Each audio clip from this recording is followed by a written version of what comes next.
Hello ma'am, ngasi su channel jina video anauba mu pura la ngasi ki video sidi atai kem nate sigi patra sida koina number 1 da ya 5 pau khara iraga hapsin le sigi kanu sida patra sida aduga sigi patra sida yauriba number singje angang ani jina mamit usilaga amamam lokhalan duine ba amamam lokhala kana magi tarak ba number 2 da sida leriba mama leri singje sigi number 1 taragana 30 adagi 2 taragana sing adagi 3 taragana yerum 4 dana tilau adagi 5 dana sigi achabu peke masaje chaga duine ba ko adu tardi koina video se haunam tawrase koina sum mayam entertainment oini na khalaga video sinamri bane aduna video si loi ba phawba yengbiyu adudi mayam video se horage sigi je anjita dagi hana mamit usilaga hana amma lokhal halage ni dusilo mit yengba yade ko se sidagi amma lokho amma khatan lokho ba si camera da be ulo thangalo ai ni yeme ni amma lokho la si je ke number kya ta na do yenga si ma number ta do pijaga do ine ba number kari number tab ning si number 2 tare kano da camera di ko onare number 2 ni number 2 je sing bija tare ji sing ka mo lo sa da ya di ko si sa ga ni so number 2 si mo lo re adagi mathang da sai ta ga jo silu ising ka mo khar kan mi ra do si dam dai thang hore ising thaki ju thaja jani adagi mathang da na mo Anjurika da mula halage Anjurika gi lag amuk mayam yeng minarasi kumjulu be amit usilu sa amul oro ani lokale amutalo Anjurika da muk karam bana batage abu mayam yeng minarasi number 1 tare number 1 taram nina thabi cha tare thabi ma jaro Hello. Oh, jadi ani loi kira.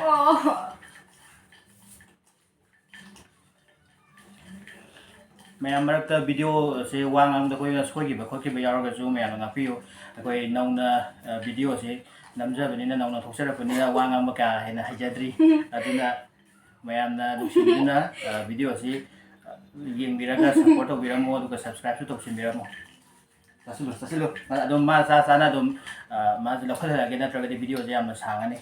Video silo. Aman lo silo. Amo dan thangka kadang ni ko. Arba. Are. Mathang jam kya tamne si.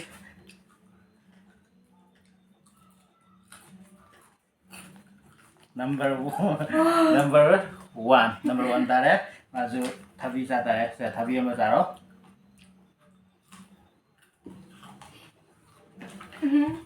Ajik mathang da pasta do chok to phunni lago mathang da na mu Anjurika guitar la Anjurika da mu tu yeng asi magi dau je mi du silu amam lokolo amam si jamu kari no number karam number tage do ma'am yemina si number 5 number 5 la number 5 Number 5 ti sigi asabot piken massage masih bibirage number 5 du pairo mathang gisina anjita da mutorage tesle mo kholo ba si mu yang minerasi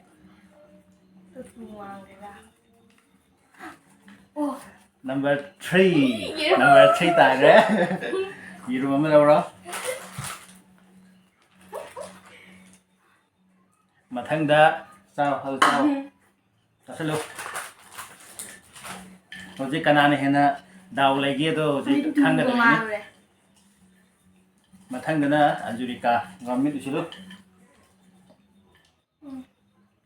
ingasi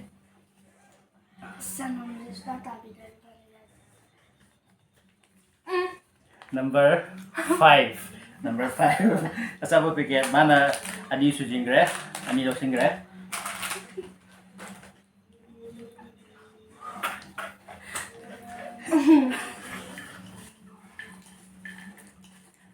tahu berapa anu sasi lo ni dua sasi lo yang mathang mula kala lagi 자, 없어요. Tangga tahu ya. Number one. Number one không ta đấy. Tapi không sao ta đấy. Ay, di ko. Number one thì khá tuổi tại đây thì. Number one. Mà thằng đó Angelica gì, mà thằng Angelica đó muốn đâu xí.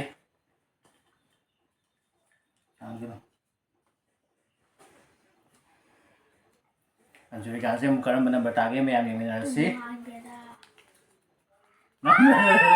Number two tayo. Sige mo sao? Sing bija đấy. Sao gọi hắn vô sai đấy có pan niệm mo. Pan nên video number em không thấy cái gì sai cái xin được chưa? Sao được bây giờ thì CD chia này là game này.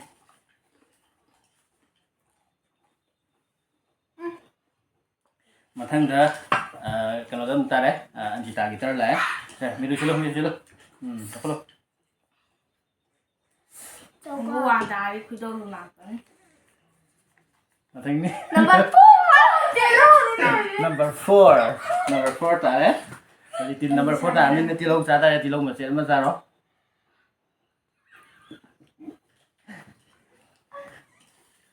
Tadi lagi tu ni.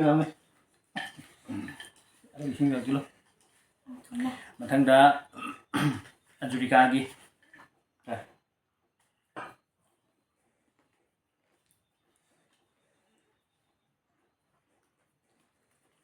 Angelica lagi number 2.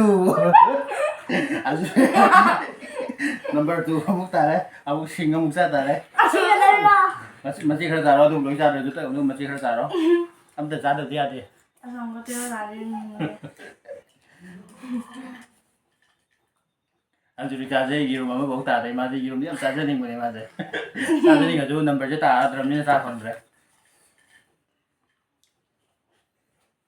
Matang Anjita की तरह मुला है अंजिता की से number 3 ता है Kau ada tu yo. Anjita से number girum mani rak sujil है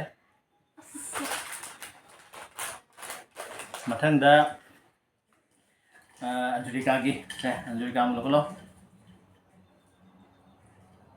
Angelica lagi sih muka rambut apa nih ngasih number 1 tadi Angelica sih karena tahu ya tapi ini ui Ay, jadi maksudnya. oh tiada kamu matang dah Anjita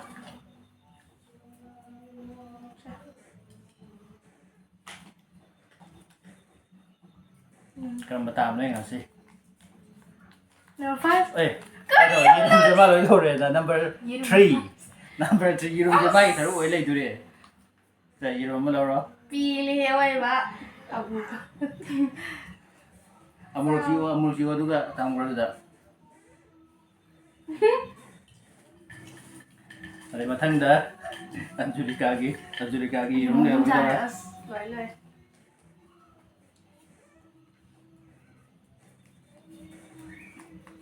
Number 3 Angelica sih Yirum mau fan kre. Saya Yirum lo. Saru cái nó saru cái saru. Ra được cái sai cái thằng mình chỉ cái này khá cái nó. Sao. Hậu ra. Hậu vào đi. Thật sự. Mà thằng ra Anjita lagi.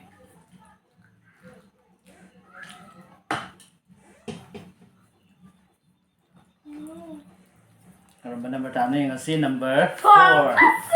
Number 4 tadi. Tilong giá giả đây hả chị? Tilong của chị em có sao không?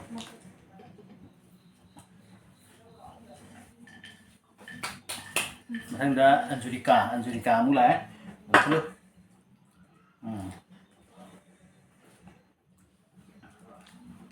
Angelica cái number क्या था रे? Number 4 था रे. माजे tilong giá giả đây hả chị? Sẽ tilong của chị em có sao không? Ra đâu vậy? Chúng ta kia. Dạ đây. Ra rồi.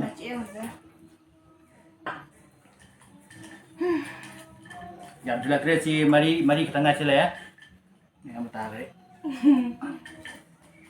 ꯁꯦ ꯑꯃ ꯂꯧꯈꯠꯂꯣ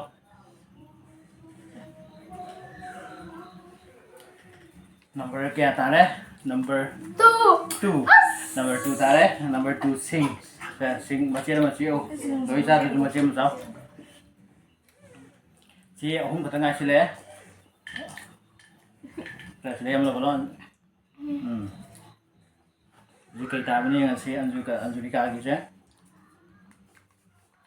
anjurika gi number 5 tare number 5 ni na sige sapuji ama pange mana ahum sure Ani rumahum. Mana? si ani katanga re si ani khaki je sile ji ama yengo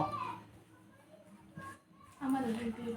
ama jadi ada lokasi kerja mau tengah ramai ni ya number 4 number 4 number 4 kalau zata deh Asal mana tu? tadi kilo zata deh Sama mana? kilo ama tengah deh sih je ama tengah deh tu dah ama jadi anjurika gitu tare ada anjurika gitu sih je tu number 5 orang mana punya mari apa ni number 5 asal pun saya magi seru loy oi gre ada tadi video je matang saya dah lusun jarage makata ba video dum thaka jarage akoi sang lai na dum video soi na thaka jaragani mayam nung si video na video channel na sebu support to biu amadi subscribe to sin biu mayam gi mating yaw jaragadi akoi makata na video thagal pada akoi na wakhan kidang nungai jaroi duna miyam gi support yam na dakar oi jai amasi harga video si matang sa lusun jarage adi se Bye bye bye